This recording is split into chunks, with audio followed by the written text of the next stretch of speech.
नमस्कार मेरे प्यारे YouTube के साथियों। तंत्र लोक में आपका स्वागत है। अब ये तंत्र लोक नाम सुनकर आप में से बहुत से लोग सोच रहे होंगे कि आखिर ये क्या नया अजूबा है। तो दोस्तों, मैं आप लोगों से इस चीज के लिए सिर्फ इतना ही कहना चाहता हूं कि ये हमारा एक नया चैनल है, जहां पर आप लोगों को कुछ ऐसी डरावनी कहानियां सुनने को मिलने वाली हैं, जिन कहानियों को सुनते वक्त आपको लगेगा कि जैसे वो सब कुछ आपकी आंखों के सामने ही हो रहा है। इस चैनल पर आपको तंत्र मंत्र और खौफनाक रहस्यों से जुड़ी हुई लंबी लंबी कहानियां सुनने को मिलने वाली हैं। आज की इस कहानी को सुनकर आप लोग जितना ज्यादा हो सके उतना ज्यादा इस चैनल को सब्सक्राइब करने की कोशिश करें, क्योंकि आपके प्यार और सपोर्ट से ही मैं इस चैनल को आगे बढ़ा पाऊंगा। अब मैं आप लोगों का ज्यादा समय खराब ना करते हुए आपको सीधा तंत्र लोक की खौफनाक कहानियों में लेकर चलता हूं, जिनकी शुरुआत हर रोज दिन ढलने के बाद अंधेरा कायम होते ही हो जाती है। नमस्कार दोस्तों, मेरा नाम सम्राट है और मैं पश्चिम बंगाल का रहने वाला हूं। आज मैं आप लोगों को अपने जीवन में घटी एक ऐसी डरावनी घटना के बारे में बताना चाहता हूं, जिसे सुनने के बाद आपको कहीं किसी अनजान जगह पर जाते वक्त या अंधेरे में रहते हुए भी डर महसूस होने लगेगा। साथ ही हर पल आपको एहसास होगा जैसे कोई आपके साथ में है। जो कुछ मैं बताऊंगा उसे सुनकर आपकी दिल की धड़कन तेज हो जाएगी। आप समझ भी नहीं पाओगे कि आखिर ऐसा भी हो सकता है क्या। वैसे मैं एक गवर्नमेंट टीचर हूं। यह घटना आज से लगभग 7 साल पहले की है। उस वक्त मेरी पोस्टिंग पश्चिम बंगाल के बांकुड़ा जिले के एक छोटे से गांव में थी। वैसे भी आप सभी को पता होगा कि हमारे देश में पश्चिम बंगाल तंत्र मंत्र, जादू टोने, इन सब के लिए कुछ ज्यादा ही जाना जाता है, क्योंकि यहाँ पर लोग इन सब बातों पर भरोसा भी बहुत करते हैं और इन सब को सीखने की या इन सब का उपयोग कभी अपने फायदे के लिए या दूसरे को नुकसान पहुंचाने के लिए अधिकतर करते हैं। ऐसे में यहाँ पर हर चौराहे पर, सड़क पर, सुनसान जगह पर आपको अक्सर ऐसे टोने टोटके भी देखने को मिल जाएंगे, या कुछ काली शक्तियों की अजीब व गरीब सी पूजा ये भी आपको देखने के लिए मिल जाएगी, जिनके बारे में आपने कभी सोचा भी नहीं होगा। मेरी भी साथ कुछ ऐसा ही हुआ था। उस वक्त अपने गांव से दूर रहने के कारण अकेले रहते हुए बांकुड़ा जिले के उस छोटे से गांव में जहां मेरी पोस्टिंग थी, मेरा मन नहीं लगता था, तो मैं अपनी पत्नी उर्वशी को अपने साथ लेकर आ गया था। हमारी शादी को अभी 2 साल हुए थे और उस छोटे से गांव में भी हम दोनों एक दूसरे के साथ बहुत खुश थे। जिंदगी ठीक ठाक तरीके से गुजर रही थी, सब कुछ अच्छा चल रहा था। लेकिन हमें नहीं पता था कि हमारी जिंदगी में एक ऐसा ग्रहण लगने वाला है जिसके बारे में हमने कभी सोचा भी नहीं होगा। वो ये था कि एक दिन मैं और उर्वशी दोनों ही पास के ही एक कस्बे में अपने घर का किराने का सामान लेने के लिए गए थे, क्योंकि जिस गांव में हम रहते थे न वहां पर यह किराने का सामान वगैरह कुछ नहीं मिलता था।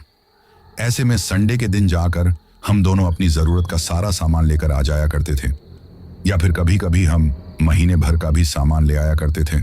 और गांव में दूध दही ये तो आराम से ही बिल्कुल ताजा मिल जाया करता था। ऐसे में उस दिन भी, संडे के दिन, हम दोनों पति पत्नी मार्केट गए हुए थे। सामान का थैला भरकर हम जब वापस लौट रहे थे ना, तो अचानक बहुत तेज बारिश आ गई। जिस वक्त हम सफर कर रहे थे उस वक्त हमारे अगल बगल में खाली पड़े हुए खेत थे। ऐसे में बिल्कुल सुनसान था। बरसात की वजह से बहुत कम लोग ही सड़क पर आ जा रहे थे। पहले बूंदाबांदी हुई और फिर जब तेज बारिश अचानक आने लगी तो कहीं हम दोनों भीग ना जाएं, ये सोचकर इधर उधर नजर दौड़ाई कि शायद बचने का कोई तो रास्ता हमें दिखाई दे जाए।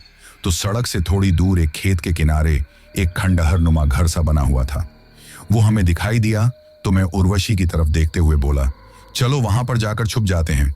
ये सुनकर उर्वशी बोली, वहां पर? तो मैं बोला, हाँ यार, अभी तो बूंदाबांदी आई है, कुछ ही देर में तेज बारिश भी हो सकती है और हमारा सारा सामान अगर भीग गया ना तो सारा खराब हो जाएगा और हम खुद भी भीग जाएंगे, बीमार हो जाएंगे। ये सोचकर हम दोनों ने सड़क किनारे अपनी मोटरसाइकिल खड़ी की और भागते हुए उस खंडहर में चले गए। जब हम उस खंडहर के दरवाजे पर पहुंचे थे तो एक पल के लिए ऐसा लगा जैसे कोई उस खंडहर के अंदर है। जब वहां जाकर उस खंडहर के अंदर देखा तो मुझे कुछ भी नजर नहीं आया, बिल्कुल अंधेरा सा था। और वैसे बरसात की वजह से भी बाहर भी बिल्कुल अंधेरा होने को आया था। शाम भी होने को आई थी तो खंडहर में हल्का हल्का दिखाई दे रहा था। मैं और उर्वशी बरसात से बचने के लिए जल्दी से उस खंडहर में आ गए, लेकिन हमें अब वहां पर भयंकर बदबू सी महसूस हो रही थी। इतनी भयंकर बदबू की सांस लेना भी हमारा मुश्किल हो रहा था। तो मैं उर्वशी की तरफ देखते हुए बोला, ये कैसी अजीब सी बदबू है। अब उर्वशी मेरी तरफ देखते हुए बोली, ये खंडहर हैं, लगता है यहां पर कोई आता जाता नहीं है, ऐसे ही साफ सफाई भी नहीं हो पाती ना। और वैसे भी बरसात में तो तुम्हें पता है कि ऐसी जगह पर कुछ ज्यादा ही बदबू आती है। यह सुनकर मैं बोला, हाँ। इस तरह हम बातें करते हुए उस खंडहर के दरवाजे से थोड़े पीछे खड़े हुए थे। तभी हमने देखा कि जो खंडहर की जो दरवाजे के पास की छत थी ना, उससे मेरे ऊपर पानी टपक रहा था। ये देखते ही अपने आप को बचाने के लिए सामान का थैला लेकर मैं पीछे की तरफ खिसकने लगा कि किसी चीज पर मेरा पैर पड़ा। अजीब सी जैसे किसी चीज के टूटने की आवाज आई और मैं गिरते गिरते बचा था। जैसे ही मैं गिरने वाला था तो उर्वशी ने मेरा हाथ पकड़ लिया और बोली, आप ठीक तो हैं ना? तो मैं बोला, हाँ। अब मैंने अपने मोबाइल की टॉर्च से देखा तो कुछ अजीब सा वहां पर बना हुआ था। एक काला घेरा सा बना हुआ था। उसके अंदर जो तंत्र मंत्र में जो सामान रखा जाता है ना, नींबू, लौंग, पतासा, वहां पर शराब के साथ मांस, मछली ऐसी चीज भी रखी हुई थी। इसके अलावा किसी जानवर की खाल भी वहां पर पड़ी हुई थी और चारों तरफ बदबू फैली हुई थी। मैं उस तरफ देखने लगा तो उर्वशी की नजर भी उस तरफ पड़ी। तो ये देखकर हड़बड़ाते हुए उसने मेरा हाथ पकड़कर मुझे एक तरफ खींच लिया और घबराते हुए बोली, आपने इस पर पैर रख दिया, ये तो कुछ तंत्र मंत्र का सा सामान लगता है, कुछ अजीब सा, ऐसे लगता है जैसे किसी ने काली शक्तियों को भोग लगाया हो। तो मैं बोला, हाँ शायद, लेकिन अंधेरे में दिखाई नहीं दिया था। गलती से मेरा पैर इनके ऊपर पड़ गया था। मुझे नहीं पता था कि यहाँ ऐसा कुछ रखा हुआ है। अब वो मेरी तरफ देखकर घबराते हुए बोली, मुझे यहाँ कुछ ठीक नहीं लगता, चलो चलते हैं। तो मैं उसकी तरफ देखकर बोला, कुछ नहीं यार, मैंने बोला ना तुमसे, वैसे अंधेरे में कुछ दिखाई नहीं दिया था तो गलती से पैर पड़ गया। अब मेरी तरफ देखते हुए उर्वशी बोली, लेकिन मेरी माँ कहती हैं कि ऐसे टोने टोटके तंत्र मंत्र के सामानों से दूर रहना चाहिए, कुछ भी हो सकता है। तो उसे इस तरह घबरा देखकर मैं बोला, अरे यार कुछ नहीं होगा, घबराओ मत, ऐसे तो आए दिन चौराहे पर मिल जाते हैं, जल्दीबाजी में न जाने कितनी गाड़ियां उनके ऊपर होकर गुजर जाती हैं, लेकिन कुछ भी नहीं होता। ये कहते हुए मैं उसे तसल्ली देने लगा था। तभी मुझे ऐसा लगा जैसे पीछे से किसी ने मेरे कंधे पर हाथ रखा है। ये महसूस होते ही हड़बड़ाते हुए मैंने पीछे की तरफ देखा तो कुछ भी नजर नहीं आया। छोटी सी कोठरी थी, उसमें हमारे सिवाय कोई नहीं था। अब बरसात रुक गई थी तो उर्वशी मेरी तरफ देखते हुए बोली, शाम हो गई है, अंधेरा होने वाला है, चलो चलते हैं। यह सुनकर मैं बोला, हाँ। अब हम दोनों वहां से जाने के लिए निकल गए तो एक अजीब सी आवाज अचानक मेरे कानों में गूंजी, जिसकी वजह से मैं बहुत ज्यादा हड़बड़ा गया। मुझे इस तरह अचानक हड़बड़ाते देखकर उर्वशी बोली, क्या हुआ? तो मैं बोला, कुछ नहीं यार, लगता है बिजली कड़की है, बरसात का मौसम है ना, चलो चलते हैं। ये कहकर मैंने उसकी तरफ देखा और हम दोनों आ गए। मैंने अपने रुमाल से अपनी जो मोटरसाइकिल की सीट थी उसे अच्छे से साफ किया कि जिससे हमारे कपड़े गीले ना हों, और फिर हम लोग वहां से गांव आने के लिए रवाना हो गए। गांव में आकर जल्दी से अपने कमरे में हमने अपना सारा सामान रखा। बरसात में आए थे, थोड़े कपड़े भी बूंदाबांदी की वजह से गीले हो गए थे, जिसकी वजह से मैं तो बाहर की साइड जो नल था वहां पर नहाने लग गया और उर्वशी अंदर बाथरूम में चली गई। वैसे हम दूसरी माले पर रहते थे और वहां पर एक बड़ा सा कमरा था, साइड में किचन बना हुआ था, थोड़ा सा चौक टाइप का बरामदा था।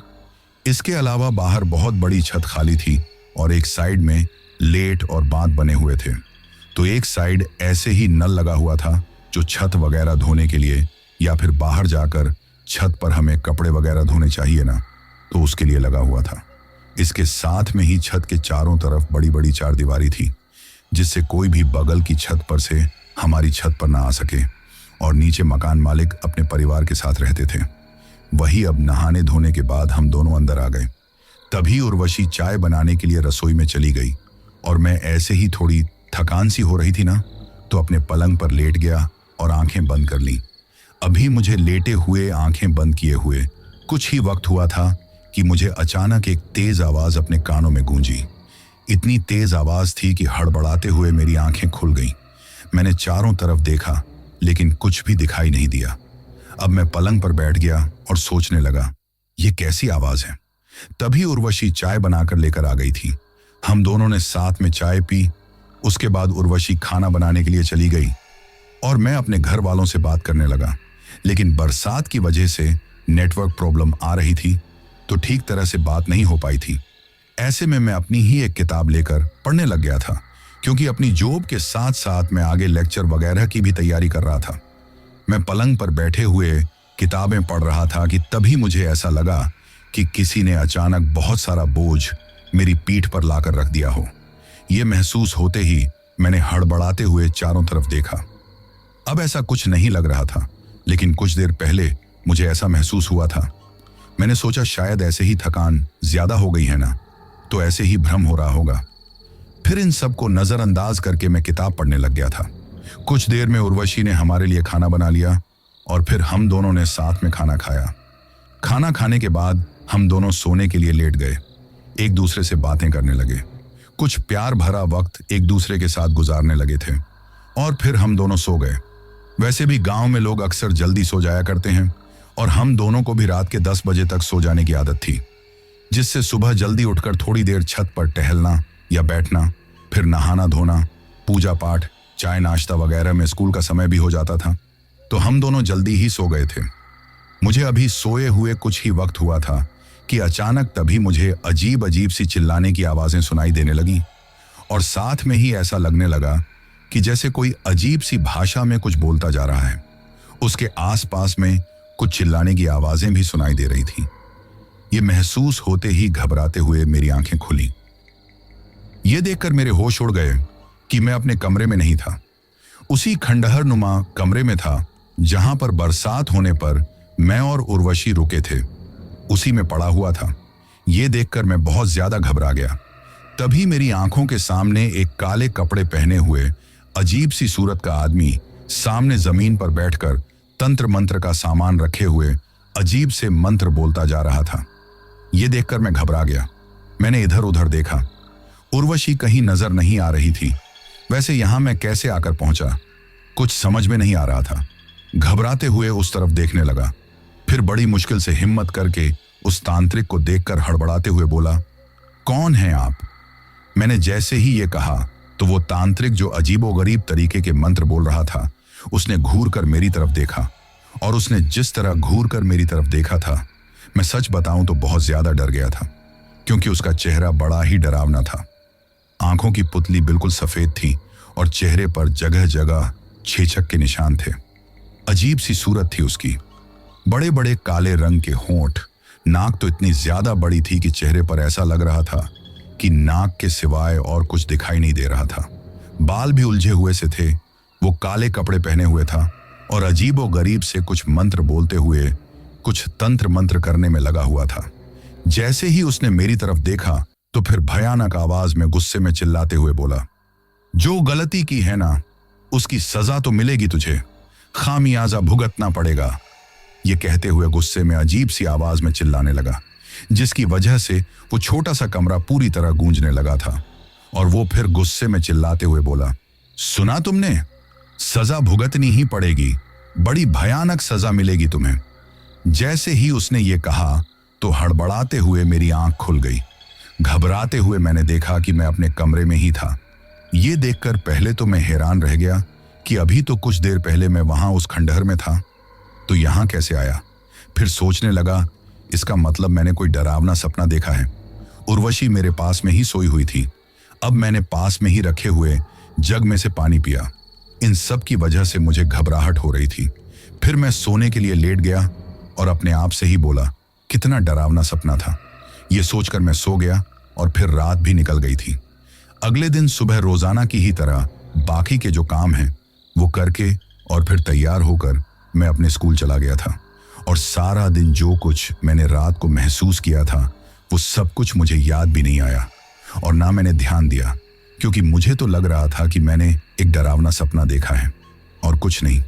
शाम को मैं घर वापस आ गया। आज भी थोड़ी हल्की हल्की बूंदाबांदी हो रही थी, तो मैं और उर्वशी दोनों चाय पीते हुए एक दूसरे के साथ बातें करने लगे। उसके बाद आज हम दोनों ने एक साथ में ही रसोई में खाना बनाया, साथ में खाना खाया और फिर रोजाना की तरह ही 10 बजे तक हम दोनों सो गए। जब मैं सो रहा था तो आधी रात का वक्त होगा कि मुझे ऐसा लगा जैसे कोई साया मेरे कमरे में घूम रहा है, क्योंकि उसके कदमों की आवाज सुनाई दे रही थी। साथ में उसके घुंघरू की आवाज बहुत तेज सुनाई दे रही थी। ये महसूस होते ही हड़बड़ाते हुए मैंने आंखें खोली। उस वक्त हमारे कमरे की लाइट बंद थी। बस जो बाहर बरामदे में लाइट जल रही थी उसकी रोशनी खिड़की से होकर थोड़ी बहुत अंदर आ रही थी। तभी मुझे अपने ही कमरे के कोने में एक औरत खड़ी हुई दिखाई दी, जो कुछ अजीब सी थी, क्योंकि वो औरत हद से ज्यादा लंबी थी। इतनी ज्यादा लंबी कि जो कमरे के ऊपर की छत थी उसके टच हो रही थी। ये देखकर मैं घबरा गया और हैरान रह गया कि ऐसा कैसे हो सकता है। तो फिर मैंने अपनी आंखें मसल कर अच्छे से आंखें खोलकर देखा कि कहीं सच में ही मैं कोई डरावना सपना तो नहीं देख रहा हूं। लेकिन मैंने देखा कि वो औरत वहां पर खड़ी हुई थी। वैसे उसका चेहरा तो दिखाई नहीं दे रहा था, लेकिन उसके कपड़ों से ही लग रहा था कि वो कोई औरत है। तभी वो औरत मेरी तरफ बढ़ने लगी तो उसके घुंघरू के बजने की आवाज मुझे साफ साफ सुनाई देने लगी। वो मेरे पास में आई तो जो बरामदे की जो लाइट जल रही थी उसकी थोड़ी बहुत रोशनी जो कमरे की खिड़की से होकर कमरे के अंदर आ रही थी, उसमें उसका चेहरा मुझे दिखाई दिया तो मेरे होश उड़ गए, क्योंकि वो बड़ी डरावनी थी, बिल्कुल काली और अजीब सी सूरत वाली। हम कह सकते वो एक राक्षसी जैसी थी। उसके दांत भी काफी लंबे थे और खास करके 2 साइड के दांत कुछ ज्यादा ही लंबे थे। आंखें लाल कलर की बड़ी बड़ी डरावनी सी थी। ऐसा लग रहा था जैसे उसके मुंह से और आंखों से अभी खून टपक जाएगा, और एक हड्डियों का कंकाल जैसी थी। मेरे पास आकर गुस्से में उसने घूर कर अजीब तरीके से मेरी तरफ देखा और फिर गुस्से में जैसे उसकी आंखों में खून खौलने लगा था। तो मैं बहुत ज्यादा घबरा गया और घबराते हुए चिल्लाने लग गया। तभी मेरे चिल्लाने की आवाज सुनकर उर्वशी की नींद खुल गई। उस वक्त मैं इतना ज्यादा घबरा गया था कि घबराते हुए मेरी आंखें भी बंद हो गई थी। तो मुझे इस तरह घबराते हुए देखकर उर्वशी ने जैसे ही मेरे कंधे पर हाथ रखा तो मैं और ज्यादा डर गया। तो उर्वशी बोली, क्या हुआ, आप ठीक तो हैं ना? अब उर्वशी की आवाज सुनकर मैंने घबराते हुए अपनी आंखें खोलकर इधर उधर देखा तो अब वो डरावनी औरत मुझे कहीं नजर नहीं आ रही थी। ये देखकर मैं घबराहट की वजह से उर्वशी से कुछ नहीं बोल पा रहा था, क्योंकि मेरे तो दिल की धड़कन बढ़ गई थी और मैं बहुत ज्यादा डरा हुआ था। अब उर्वशी फिर से बोली, क्या हुआ, आप इतने डरे हुए क्यों हैं? तो मेरे खुद समझ में नहीं आ रहा था कि अभी जो कुछ देर पहले मैंने देखा था वो कोई सपना था या फिर कोई भ्रम था। मैं सोचने लगा, नहीं यार, भ्रम तो नहीं हो सकता ना, कोई सपना हो सकता है। मैंने सच में ही उस डरावनी औरत को देखा है। फिर अपने आप से ही बोला, अगर देखा था तो फिर अब वो औरत कहाँ है? ऐसी हजारों बातें मेरे दिमाग में घूम रही थी। मुझे इस तरह परेशान देखकर उर्वशी ने पानी का गिलास मुझे दिया और बोली, लगता है आपने कोई डरावना सपना देखा है जिसकी वजह से डर गए हैं, चलिए पानी पी लीजिए। ये सुनकर मैंने पानी का गिलास हाथ में लिया और थोड़ा बहुत पानी पिया। फिर मैं सोने के लिए लेट गया। अब उर्वशी मेरे सीने पर अपना सिर रखकर कुछ ही देर में सो गई, लेकिन घबराहट की वजह से मुझे नींद नहीं आ रही थी। वही बातें मेरे दिलो दिमाग में घूम रही थी। मैं सोचने लगा कि कल वो तांत्रिक, वो तो एक डरावना सपना था, क्योंकि मैं उस खंडहर में गया ही नहीं था, मैं तो कमरे में था। परंतु आज जो कुछ मैंने देखा था वो अजीब सी डरावनी औरत है। कहीं कल की तरफ ये भी कोई सपना ही तो नहीं? शायद सपना ही हो सकता है। आजकल ऐसा थोड़ी ना होता है कि कुछ भी दिखाई दे जाए। ये भूत प्रेत, ये तो बस लोगों की बातें हैं जो एक दूसरे से सुनकर दूसरे से बोल देते हैं, देखा किसी ने नहीं होता। ये सोचकर इस बात को नजरअंदाज करते हुए मैं सोने की कोशिश करने लगा और कुछ ही देर में मुझे नींद आ गई तो मैं सो गया। अगले दिन रोजाना की तरह जो काम थे उन्हें करके तैयार होकर फिर मैं स्कूल चला गया था। स्कूल में बच्चों को पढ़ाते हुए स्टाफ के साथ इन सब में वक्त कब गुजर गया मुझे पता ही नहीं चला था। शाम को जब घर वापस लौट कर आया तो आज भी हम रोजाना की तरह एक दूसरे के साथ बैठकर चाय पीने लगे। तभी उर्वशी बता रही थी कि आज वो दिन में सो गई थी और उसने एक ऐसा डरावना सपना देखा था कि वो सपने में ही रो रही थी। ये कहते हुए वो अपने सपने के बारे में मुझे बताने लगी। कहने लगी कि मेरे सपने में आपकी मौत हो गई थी और मैं बहुत ज्यादा रो रही थी, लेकिन रोते हुए मेरी आंख खुल गई। तब जाकर मुझे थोड़ी तसल्ली हुई कि मैं बस डरावना सपना देख रही थी। ये कहते हुए वो मेरे गले लग गई। उसकी बातें सुनकर मुझे भी वहीं जो मेरे साथ हुआ था, जिन्हें मैं डरावना सपना समझ रहा था, न वही सब कुछ याद आने लगा। तभी उर्वशी को दुखी देखकर मैं बोला, अरे यार, सपने तो सपने होते हैं, कुछ नहीं। और ऐसे सपने तो मैंने भी देखे थे। अपनी बात पूरी कर पाता उससे पहले ही मैं चुप हो गया। मैंने सोचा अगर मैं अपने सपनों के बारे में उर्वशी को बताऊंगा ना तो वो डर जाएगी, क्योंकि उसे ऐसी भूत प्रेत जैसी बातों से हद से ही ज्यादा डर लगता था। इसलिए मैंने उसे कुछ नहीं बताया और उसकी तरफ देखकर बोला, चलो रसोई में तुम्हारी हेल्प करवा देता हूं। यह सुनकर वो मेरी तरफ देखकर बोली, आप इतने थके हुए घर पर आए हैं, आराम कर लीजिए, मैं खाना बना लूंगी। तो मैं बोला, कोई ना, चलो साथ में एक दूसरे से बातें करते हुए खाना भी बन जाएगा। अब हम दोनों रसोई में आ गए तो उर्वशी बोली, आप कोई काम मत कीजिए, मैं बना लूंगी, वैसे भी तो दाल चावल ही बनाना है। ये सुनकर मैं कुछ बोलता उससे पहले ही वो बोली, बैठ जाइए। तो वहीं पर रखी हुई एक चेयर पर मैं बैठ गया और उर्वशी खाना बनाने लग गई। हम दोनों एक दूसरे के साथ बातें करने लगे थे। फिर रोजाना की तरह खाना खाकर 10 बजे से पहले ही मैं सो गया। इन 2 दिनों में मेरे साथ जो कुछ हुआ था, ना उस पर मैंने ज्यादा ध्यान नहीं दिया था, ना उन्हें याद करने की कोशिश की थी, और ना ऐसा कुछ मेरे दिमाग में आया था कि मेरे साथ कुछ हो रहा है। कुछ तो हैं जो अजीब हैं, क्योंकि अभी तक मैं उन सब घटनाओं को डरावना सपना ही समझ रहा था। अब आधी रात के वक्त मैं सो रहा था कि तभी मुझे ऐसा लगा जैसे अचानक किसी के चिल्लाने की आवाज मुझे सुनाई दी हो। वो आवाज बड़ी ही भयानक और डरावनी थी, जो मुझे पहले भी 2 बार सुनाई दे चुकी थी। ऐसे में हड़बड़ाते हुए मेरी आंखें खुल गईं और अब मैंने जो कुछ अपनी आंखों के सामने देखा ना, वो बड़ा ही डरावना था। मैंने देखा कि मेरे पलंग के ऊपर जो पंखा था, ना उस फांसी का फंदा लगाकर उर्वशी लटक रही थी। तो इस तरह उर्वशी को ऐसी हालत में देखकर मैं बहुत ज्यादा डर गया। हड़बड़ाते हुए नींद में से उठकर जल्दी से पलंग पर बैठ गया और चिल्लाने लगा। मेरे चिल्लाने की आवाज सुनकर उर्वशी की नींद खुल गई और वो मेरी तरफ देखकर बोली, क्या हुआ? तो उसे देखकर मुझे हैरानी हुई। तो हड़बड़ाते हुए मैंने फिर से पंखे की तरफ देखा, लेकिन अब मुझे कुछ भी नजर नहीं आ रहा था। अब उर्वशी की तरफ देखकर मैं समझ नहीं पा रहा था कि क्या बोलूं। वो बार बार पूछ रही थी कि क्या हुआ, और मैं कुछ भी नहीं बोल पा रहा था। फिर मैं हिम्मत करके बोला, कुछ नहीं, ऐसे ही कोई डरावना सपना आया है। ये कहकर फिर से सोने के लिए लेट गया और उसकी तरफ देखकर बोला, तुम भी सो जाओ। तो वो मेरे सीने पर अपना सिर रखकर आंखें बंद करके कुछ ही देर में सो गई। परंतु मेरे दिल की धड़कन बढ़ी हुई थी। मैं घबरा रहा था कि ये मेरे साथ आखिर ये अजीबोगरीब सा क्या हो रहा है। जब से हम लोग उस दिन मार्केट से आए हैं और उस खंडहर में रुके हैं, तब से यही सब कुछ तो मेरे साथ हो रहा है। फिर सोचा, नहीं यार, डरावने सपने ही तो हैं, ऐसे ही आ रहे होंगे। उस खंडहर का तो इससे कोई लेना देना नहीं है। वैसे भी अगर मैं ऐसी बातें ज्यादा सोचूंगा ना तो मुझ पर बेवजह ही ऐसी बातें हावी लगेंगी। यही सोचते हुए मैंने सोने के लिए आंखें बंद कर ली और कुछ ही देर में सो गया। अगला दिन रोजाना की तरह गुजर गया था। अब तक मैं जो कुछ हो रहा था उन्हें बस डरावना सपना ही समझते जा रहा था। और उस दिन भी शाम को मैं और उर्वशी खाना खाकर बातें करके 10 बजे तक सो गए थे। आधी रात के वक्त जब मैं सो रहा था, न तो मुझे ऐसा लगा जैसे कोई मेरे पास में बैठकर कुछ खा रहा है। किसी के खाने की तेज आवाज मुझे साफ साफ सुनाई दे रही थी। यह सुनकर हड़बड़ाते हुए मैंने आंखें खोली तो जो बरामदे से कमरे में लाइट का उजाला आ रहा था, न उसके उजाले में मुझे दिखाई दिया कि मेरे कमरे में जगह जगह खून फैला हुआ था।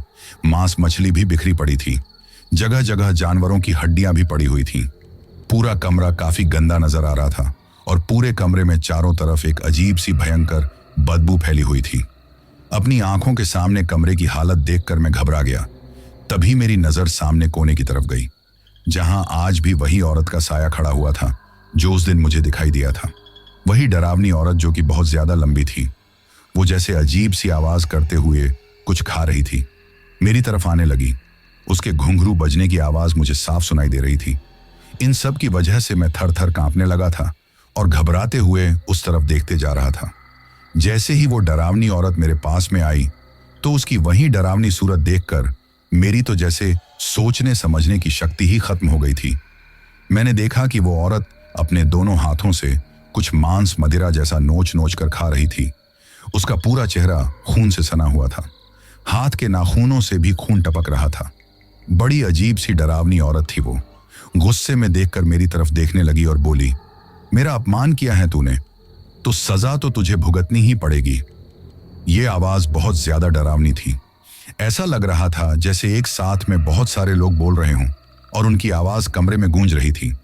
अब घबराते हुए मैंने उर्वशी की तरफ देखा, जो गहरी नींद में सो रही थी।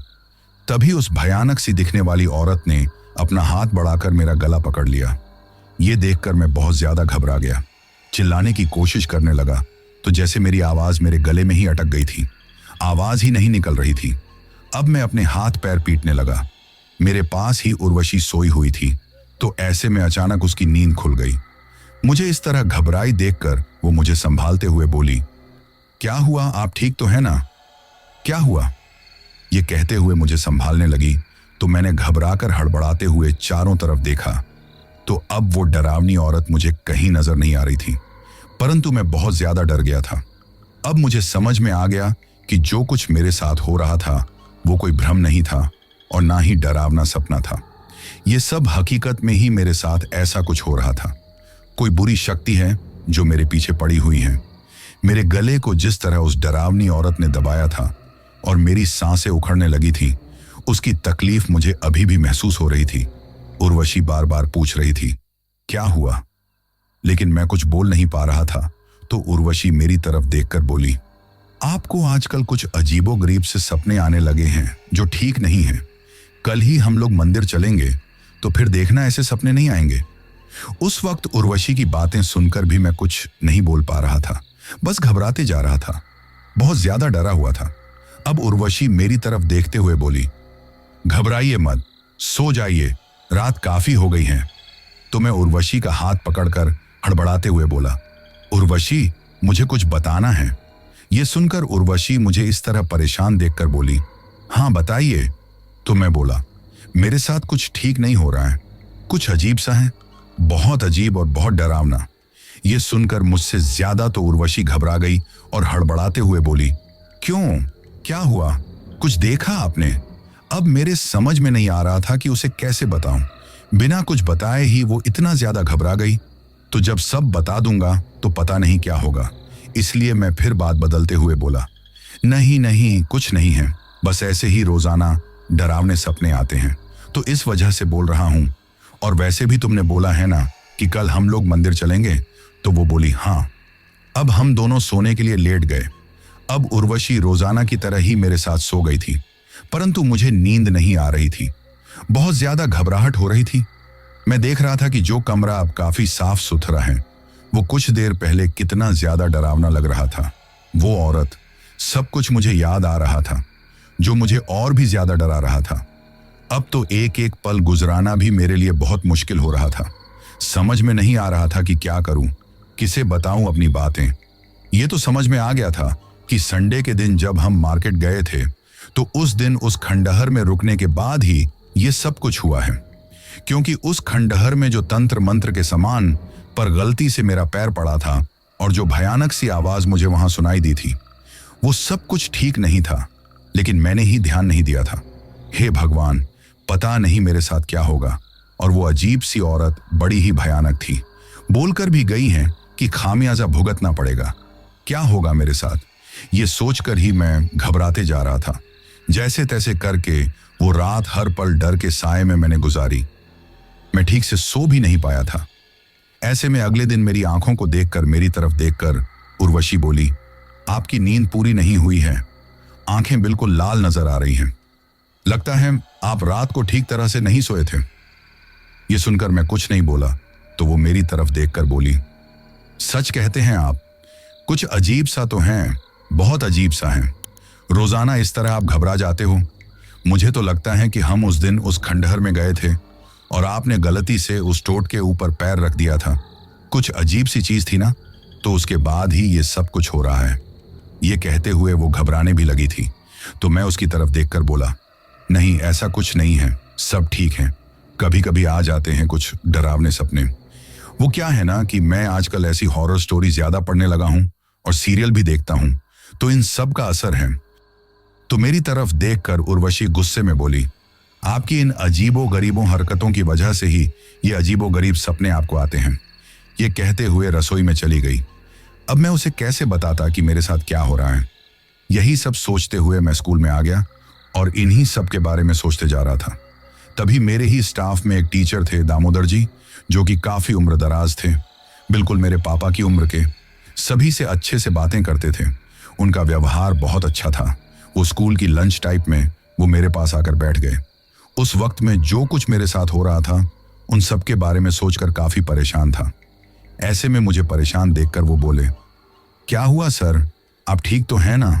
तो मैंने उनकी तरफ देखा पर कुछ बोल नहीं पाया।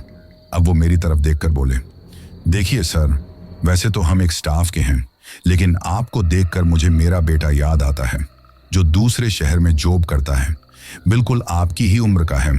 तो मैं अपने बेटे को कभी परेशान नहीं देख सकता, तो आपको कैसे परेशान देख सकता हूं? अगर कोई पर्सनल प्रॉब्लम है तो मत बताओ, वरना और बात तो मेरे साथ शेयर कर सकते हो, क्योंकि बातें कहने से मन हल्का हो जाता है। और मैं देख रहा हूं कि आज सुबह से ही आप बहुत ज्यादा परेशान लग रहे हैं। कोई ना कोई बात तो है। इस अनजान जगह पर आप और आपकी वाइफ रहते हैं। ऐसे में आप मुझे अपनी एक फैमिली मेंबर की तरह ही समझिए और बताइए क्या बात है। अब ये सुनकर फिर मैंने भी सोचा कि कुछ छुपाना ठीक नहीं होगा, क्योंकि वो सर उम्र दराज थे, उन्हें जिंदगी का अच्छा नॉलेज था। शायद मैं उन्हें मेरी बातें बताऊंगा तो मेरा मन तो हल्का हो ही जाएगा और दामोदर जी इन सब डरावने सपनों से, जो मुझे वो औरत दिखाई दे रही थी, इनसे छुटकारा दिलाने का कोई उपाय शायद मुझे बता दें। ये सोचकर मैंने दामोदर जी को सारी बात बता दी, जिसे सुनकर वो खुद भी परेशान हो गए। तो मैं बोला, सर, कुछ समझ में नहीं आ रहा है। मेरी पत्नी बड़ी मासूम है, जरा सी बात पर घबरा जाती है। उसे ये सब कुछ बताना नहीं चाहता, क्योंकि मैं नहीं चाहता कि वो और ज्यादा घबरा जाए। ये सुनकर कुछ सोचकर दामोदर जी मेरी तरफ देखते हुए बोले, ये कोई मामूली बात नहीं है। मुझे तो लगता है कि कोई बुरी शक्ति तुम्हारे पीछे पड़ गई है, क्योंकि जो वहां तंत्र मंत्र का सामान रखा हुआ था उस खंडहर में, जिस पर तुम्हारा पैर पड़ा था, उसके बाद ही ये सब कुछ हो रहा है। और वो तांत्रिक हो सकता है कि वो किसी काली शक्ति का ही भक्त हो, और वो काली शक्ति जिस तरह तुमने उसकी पूजा के सामान पर पैर रखा था, इसलिए वो तुम्हारे पीछे पड़ी हुई हो। ये सुनकर घबराते हुए मैं बोला, यही मुझे लगता है। तो कुछ सोचकर दामोदर जी बोले, ऐसी बातों को नजरअंदाज करना ठीक नहीं है। आप आज तो अपने घर जाइए, क्योंकि आज तो हम लोग चलेंगे नहीं। कल सुबह जल्दी ही मैं आपको लेकर कोलकाता चलूंगा, जहां पर काली मां के मंदिर में बहुत सारे पुजारी हैं, बहुत सारे तांत्रिक हैं, जिनसे हम इस बारे में बातें करेंगे। तो सारी बातें हमें पता भी चल जाएगी कि आखिर में वो कौन सी काली शक्ति है और क्यों तुम्हारे पीछे पड़ी हुई हैं। अनजाने में हुई इस भूल के लिए वो तुम्हें इतना क्यों डरा रही हैं, इतना क्यों सता रही हैं। ये कहते हुए उन्होंने मुझे तसल्ली दी कि परेशान होने की जरूरत नहीं है, सब कुछ ठीक हो जाएगा। उनकी बातें सुनकर सच बताऊं ना तो मुझे थोड़ा अच्छा लगा था, क्योंकि सुबह से ही मैं बहुत ज्यादा परेशान था।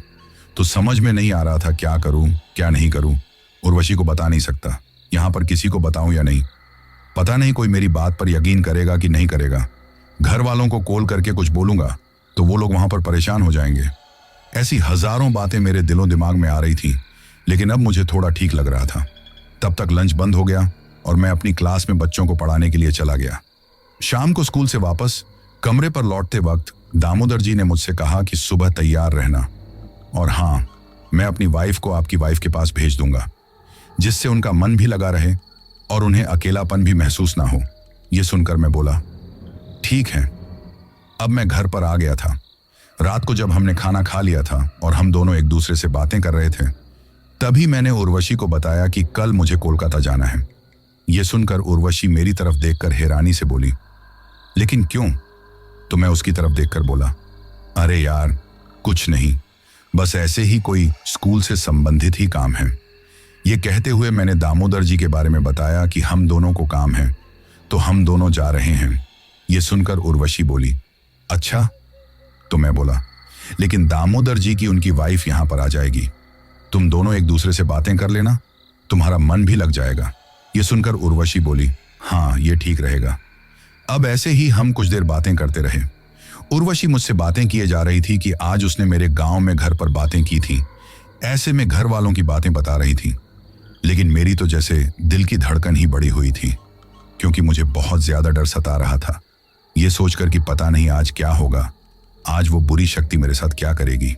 शायद अब तक तो मेरी किस्मत अच्छी थी कि मेरी जान बची हुई थी, लेकिन अब मेरे साथ क्या होगा, ये सोचकर ही मैं डर रहा था। कुछ देर बाद उर्वशी तो सो गई। मैंने भी सोने के लिए अपनी आंखें बंद कर ली, लेकिन जैसे ही आंखें बंद करता तो मुझे ऐसा लगता जैसे कोई मुझे मेरे पास में खड़े होकर घूर रहा है। कभी लगता जैसे कोई मेरे पास में खड़े होकर चिल्ला रहा है। ऐसे में घबराते हुए मैं सो नहीं पा रहा था। धीरे धीरे रात गुजरने लगी। रात के लगभग 12 बजे के आसपास अचानक मेरी आंखें लग गईं और मैं सो गया था। पर जब मैं सो रहा था तो हड़बड़ाते हुए घुंघरू के बजने की और किसी के बहुत तेज चिल्लाने की आवाज सुनकर मेरी नींद खुल गई। अब नींद खुलते ही मैंने देखा कि उर्वशी खड़ी होकर कमरे से बाहर जा रही थी। उसे इस तरह जाते देखकर मैं बोला, उर्वशी कहाँ जा रही हो? तो उर्वशी ने दरवाजे पर से मुड़कर मेरी तरफ देखा तो उसके चेहरे पर अजीब सी मुस्कान थी। ये देखकर मैं कुछ बोलता उससे पहले ही वो बाहर चली गई। ये देखते हुए मैंने सोचा शायद टॉयलेट के लिए गई होगी, तो मैंने ज्यादा इस बात पर ध्यान नहीं दिया। लेकिन पता नहीं क्यों बहुत ज्यादा घबराहट सी होने लग गई थी। मैं बैठा रहा। कुछ देर बाद जब उर्वशी नहीं आई तो मुझे उसकी चिंता सताने लगी। मैं अपने कमरे से बाहर निकलकर बाथरूम की तरफ जाने लगा तो बरामदे में जो शीशा लगा हुआ था उस तरफ से मुझे अजीब अजीब सी आवाज आने लगी, जैसे कोई उस शीशे में देखकर हंस रहा है। ये महसूस होते ही हड़बड़ाते हुए मैंने उस तरफ देखा तो देखा कि उर्वशी उस शीशे के सामने खड़ी जोर जोर से हंस रही थी। ये देखकर मैं हैरान रह गया और उसकी तरफ देखकर बोला, उर्वशी। जैसे ही मैंने ये कहा तो उसने घूर कर मेरी तरफ देखा। उस वक्त उसका चेहरा कुछ अजीब सा लग रहा था। ये देखकर मैं घबरा गया। सोचने लगा कि कहीं उर्वशी पर उस बुरी आत्मा ने तो कोई असर नहीं कर दिया। ये सोचकर ही मुझे घबराहट होने लगी थी कि उर्वशी ने तभी अजीब तरीके से अपनी मुंडी को घुमाया और मेरी तरफ देखकर अजीब सी भाषा में कुछ बोलने लगी। वो गुस्से में चिल्लाते हुए कुछ बोल रही थी, लेकिन क्या बोल रही थी मुझे तो खुद समझ में नहीं आ रहा था। लेकिन ये सब कुछ देखकर मैं डर गया था कि फिर मैं उसकी तरफ देखकर बोला, उर्वशी, क्योंकि मैं ऐसी हालत में उर्वशी को अकेला नहीं छोड़ सकता था। ये कहते हुए मैं उसके पास गया, लेकिन तभी आईने पर मेरी नजर पड़ी तो मेरे होश उड़ गए, क्योंकि आईने के सामने उर्वशी खड़ी हुई थी, लेकिन आईने में नहीं दिखाई दे रही थी। आईने में तो वही डरावनी औरत जो मुझे दिखाई देती थी वही दिखाई दे रही थी। अब ये सब कुछ देखकर उस वक्त मुझ पर क्या गुजरी होगी आप लोग अंदाजा भी नहीं लगा सकते। तभी वो जोर जोर से हंसने लगी और फिर मेरी तरफ देखकर गुस्से में घूरते हुए बोली, मेरा अपमान किया है तुमने, सजा तो तुम्हें मिलकर रहेगी। वो बड़ी ही भयानक और डरावनी आवाज थी। जैसा पहले मैंने आपको बताया था कि बिल्कुल ऐसा लग रहा था कि जैसे बहुत सारे लोग एक साथ में बोल रहे हों। अब मैं बहुत ज्यादा डर गया। तभी जो उर्वशी शीशे के सामने खड़ी हुई थी ना, वो पलक झपकते ही उस भयानक डरावनी औरत में बदल गई। अब वो मेरी तरफ बढ़ने लगी। उसके घुंघरू की आवाज मुझे साफ सुनाई दे रही थी। वो मेरी तरफ बढ़ते ही जा रही थी, जिसकी वजह से मैं घबराते हुए पीछे की तरफ खिसकने लगा और हड़बड़ाते हुए अपने आप को बचाने के लिए सोचने लगा था, क्योंकि उस डरावनी औरत को देखकर मुझे बहुत ज्यादा डर लग रहा था और मुझे लग रहा था कि शायद अब वो मुझे जिंदा नहीं छोड़ेगी, मुझे जान से मार डालेगी। वही वो डरावनी औरत मेरी तरफ चलते ही आ रही थी और भयानक सी आवाज कर रही थी, जैसे बहुत ज्यादा गुस्से में हो। तभी पीछे खिसकते हुए मैं अचानक किसी चीज से टकराकर नीचे गिर गया। जब मैंने देखा तो उर्वशी पड़ी हुई थी, जो बेहोश थी। ये देखकर मैं और भी ज्यादा परेशान हो गया। अब उसे संभालते हुए हड़बड़ाते हुए बोला, उर्वशी। ये कहते हुए डरते हुए मैंने फिर से उस डरावनी औरत की तरफ देखा तो वो अजीब तरीके से मुझे घूरने लगी और मेरी तरफ बढ़ने लगी थी। तभी काली माँ का एक मंत्र जो मुझे दामोदर जी ने बताया था, उसका मैं जोर जोर से बोलकर जाप करने लगा। उस वक्त पता नहीं कहां से मुझ में इतनी हिम्मत आ गई थी कि उर्वशी को संभालते हुए मैं उस मंत्र का जाप करते जा रहा था। जैसे ही मैंने उस मंत्र का जाप किया ना, तो वो डरावनी औरत पीछे की तरफ खिसक गई और गुस्से में मुझे घूरने लगी। मैं जाप करते जा रहा था, वही वो डरावनी औरत पीछे की तरफ खिसकने लगी। ऐसे में जब मेरी आवाज और तेज हुई तो वो डरावनी सी औरत अजीब तरीके से चिल्लाते हुए जो छत की चार दीवारी बनी हुई थी ना, उस पर से जैसे छलांग लगा गई हो और ना जाने कहां चली गई। अब चारों तरफ सन्नाटा छा गया, बिल्कुल सन्नाटा। ऐसा लग रहा था जैसे वहां कोई नहीं है। और जो लाइट कुछ देर पहले चली गई थी अब फिर से आ गई।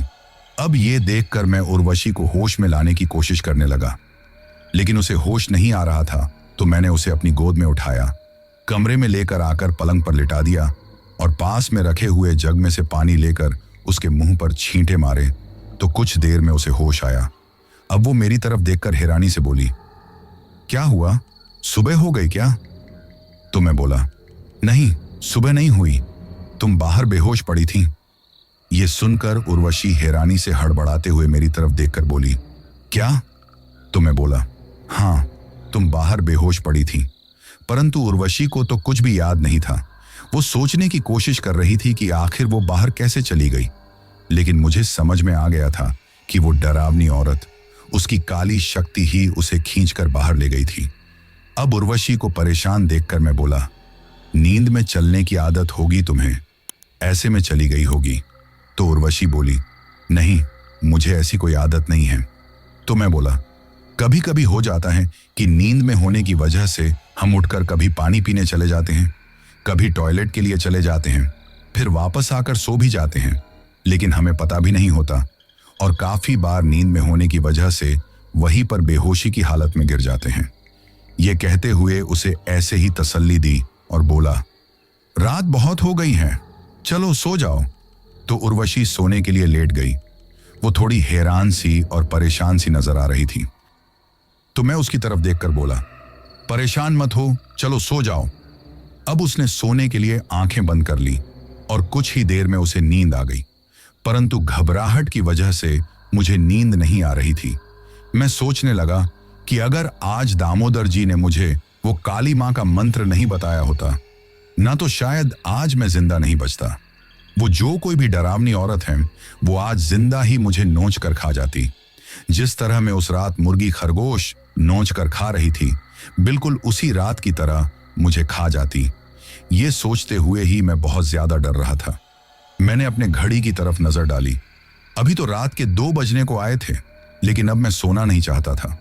डर भी बहुत ज्यादा लग रहा था कि कहीं वो बुरी आत्मा, जो कोई भी है, काला साया है, फिर से ना आ जाए और धोखे से मेरी जान न ले ले।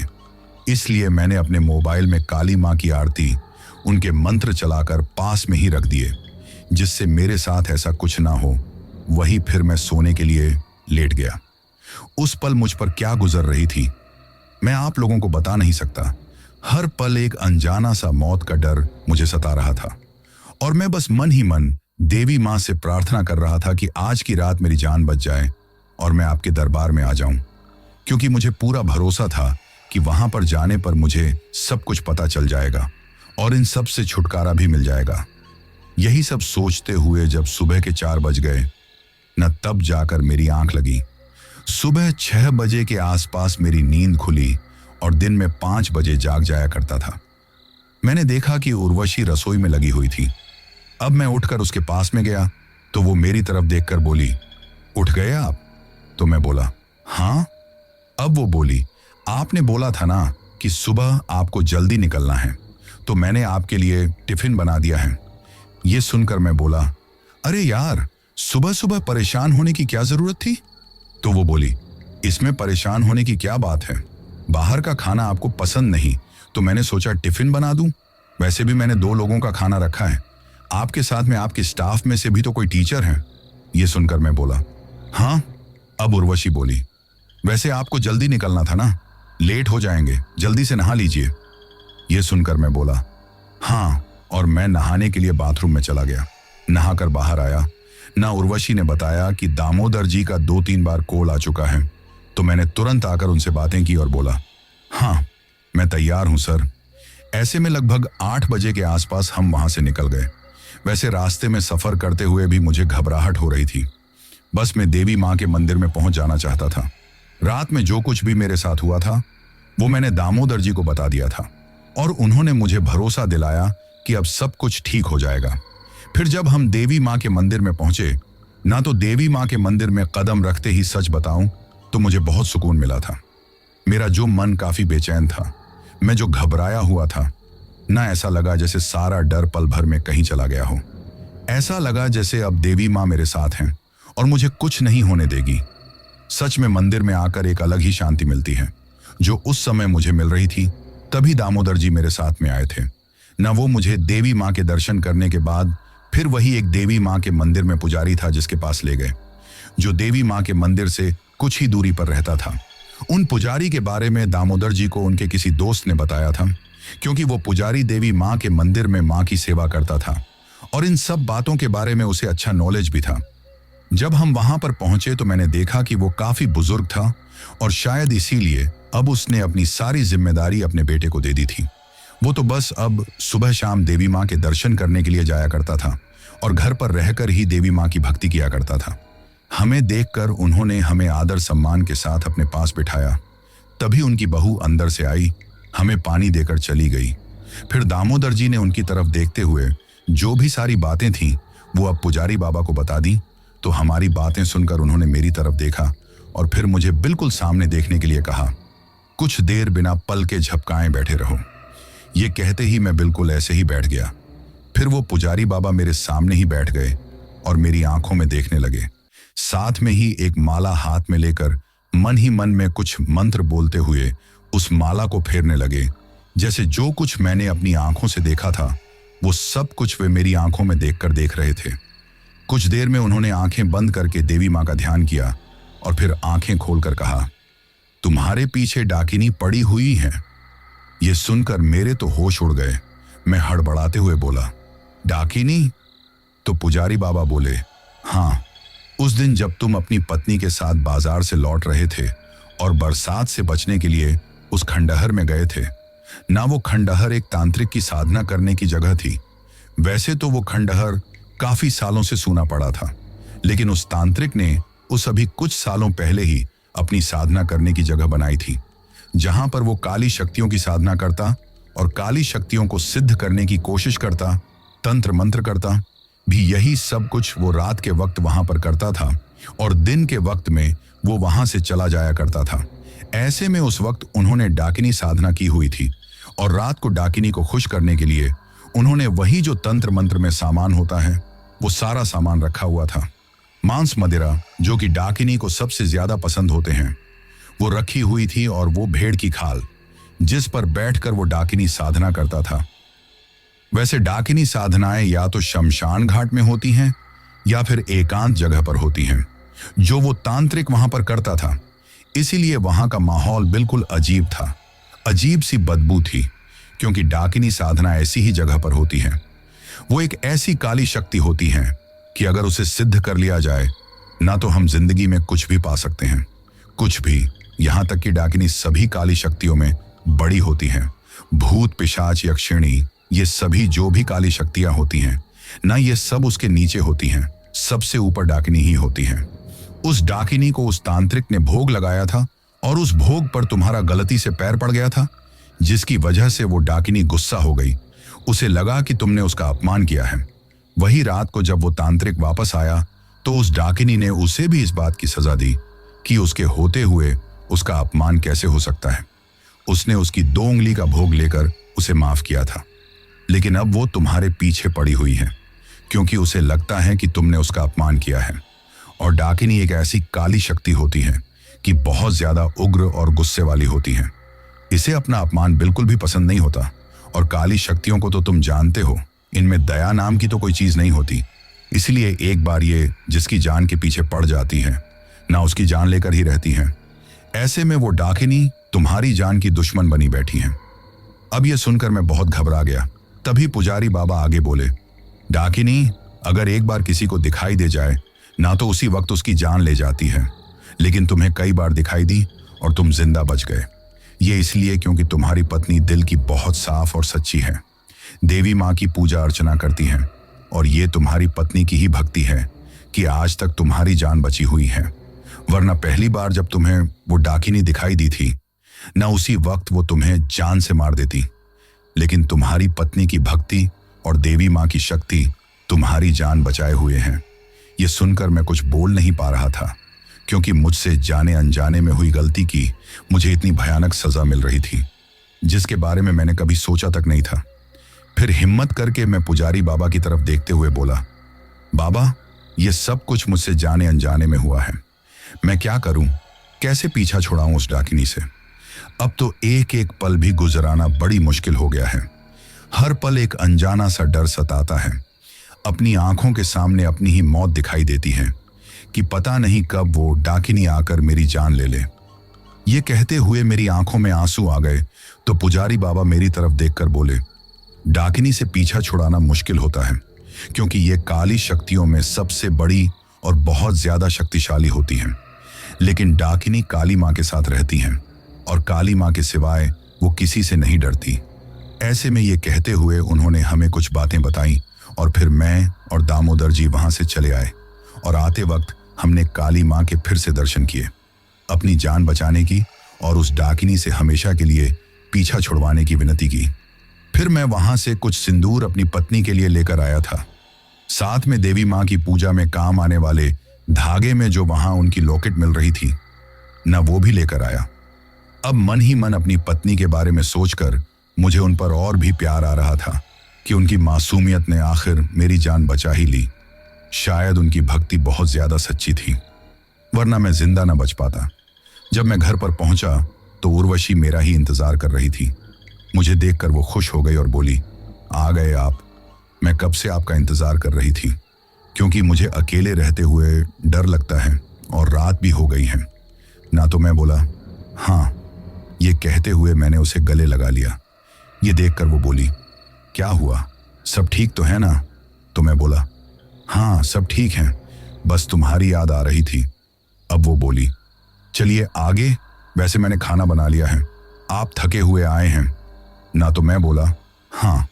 फिर हम दोनों ने साथ में खाना खाया और मैं फिर उसकी मांग में ये कहते हुए कि ये देवी माँ का सिंदूर है, मैं तुम्हारे लिए लेकर आया हूँ, उसकी मांग में वो सिंदूर भर दिया और अपने और उसके गले में देवी माँ के नाम का लॉकेट पहना दिया।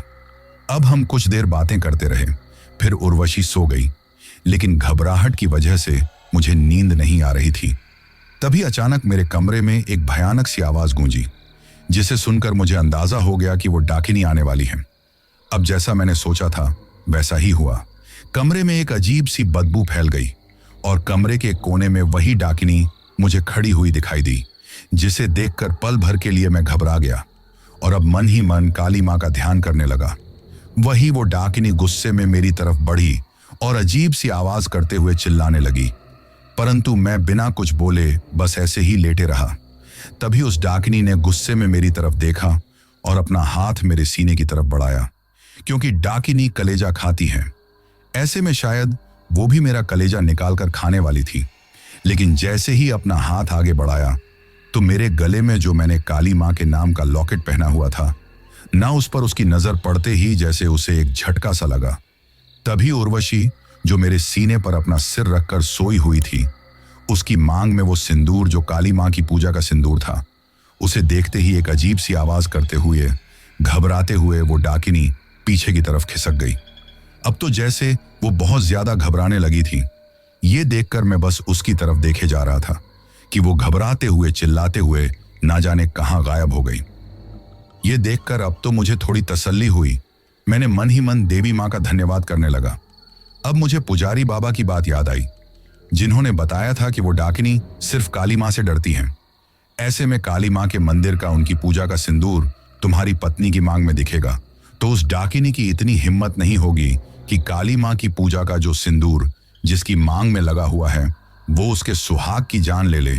इसके साथ में ही वो डाकिनी तुम्हारे गले में वो लॉकेट देखकर काली माँ के भक्त की जान ले ले। ऐसा हो नहीं सकता।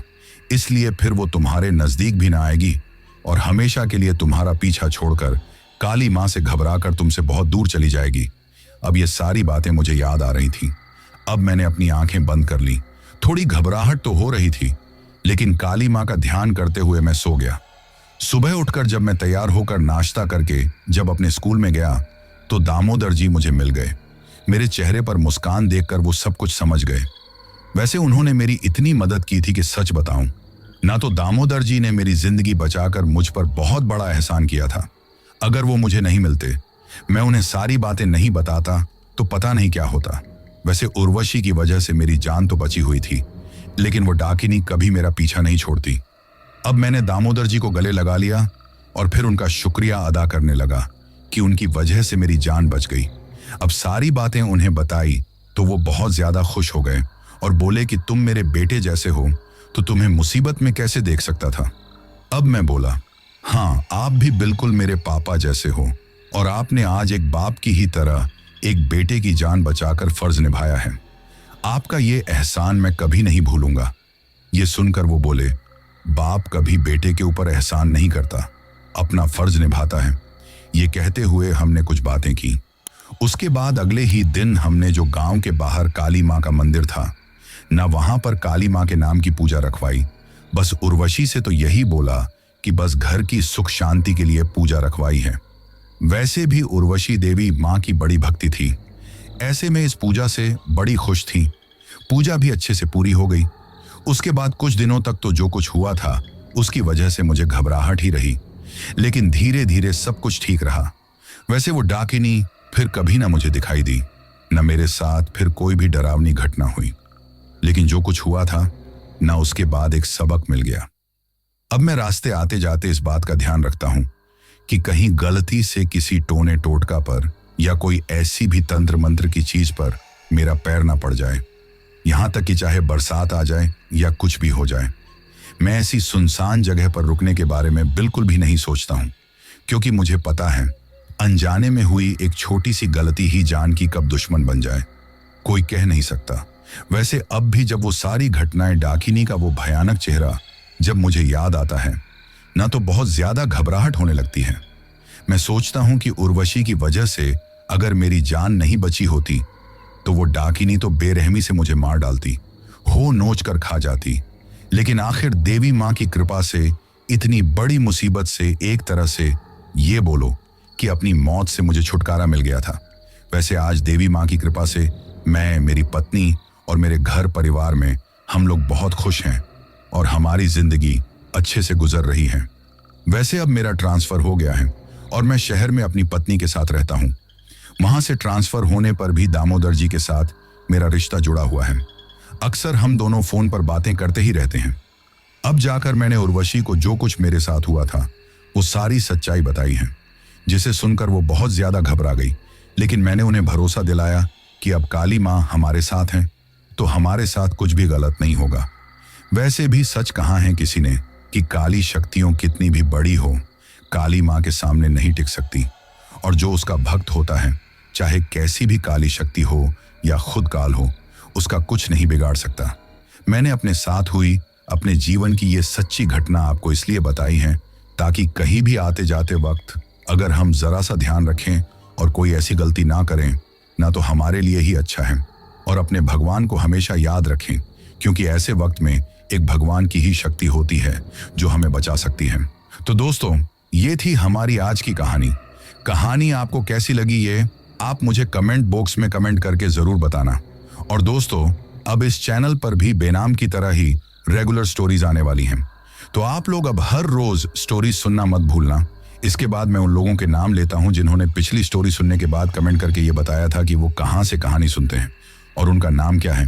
तो सबसे पहले फिजा हैं इस्लामाबाद पाकिस्तान से, फहीम केडी हैं मालेगांव से, फैजान लालकुआ हैं दिल्ली से, दीपक ठाकुर हैं दिल्ली से, लक्ष्मण हैं तेलंगाना से, राहुल वर्मा हैं दिल्ली से, ठाकुर रमिलाबेन हैं गुजरात से, जीएम शेख हैं अहमदाबाद गुजरात से, रजान नूर कीका हैं महाराष्ट्र से, ललित मंडल हैं बिहार से, शरीफ हैं सूरत से, समीर हैं नेपाल से, पंकज हैं यूपी से, सुबेंदु सिन्हा हैं असम से, जीबान तमांग हैं काठमांडू नेपाल से, यूएस तिवारी और हर्ष तिवारी हैं प्रयागराज से, इरफान सिद्दीकी हैं मुंबई से, अनोखे लाल हैं यूपी से, कृति जाला हैं गुजरात से, संजना और ममता शर्मा हैं पंजाब से, कमल हैं म्यांमार से, वाजिद हैं पटियाला हाउस हैं लाहौर पाकिस्तान से, अख्तर हुसैन हैं बारामूला कश्मीर से, मयूर हैं मुंबई से, साजिद खान हैं शेखुपुरा पाकिस्तान से, सपना शर्मा हैं फरीदाबाद से,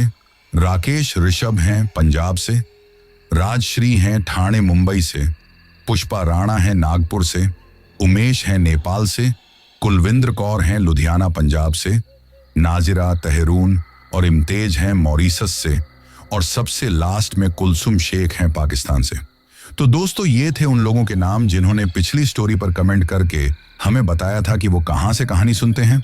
इसके साथ ही अगर अभी तक भी आप लोगों ने चैनल को सब्सक्राइब नहीं किया है तो जल्दी से चैनल को सब्सक्राइब कर लो, क्योंकि आपका ये छोटा सा सहयोग मेरे लिए बहुत ज्यादा मायने रखता है।